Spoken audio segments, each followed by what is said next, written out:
Hello મિત્રો, તો આપણે આ વિડીયોમાં વાત કરીશું ભારત અને ન્યુઝીલેન્ડની જે ફાઇનલ છે કાલે અમદાવાદમાં, ત્યાં ભારતની પ્લેઇંગ 11 શું હોવી જોઈએ તેના વિશે.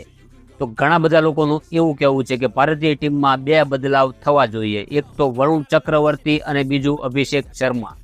કેમ કે આ બંનેનું પરફોર્મન્સ, અભિષેક શર્માનું તો પહેલા વર્લ્ડ કપથી અને વરુણ ચક્રવર્તીનું તો 2-3 મેચથી તે પરફોર્મન્સ ખરાબ થયું છે.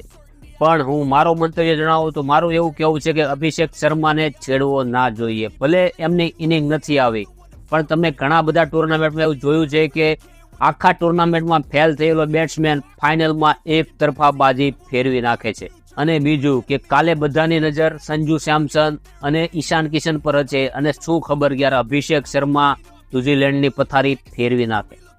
અને બીજું વરુણ ચક્રવર્તી યાર 2-3 મેચથી જ આવું થયું છે. એ પહેલા તો એમને 3 ઓવર જ દેતા અને પેલા 3 વિકેટ તો એમને મળી પણ જતી. એટલે વરુણ ચક્રવર્તીને પણ પ્લેઇંગ 11માં રમાડવા જ પડે મારા મંતવ્ય પ્રમાણે.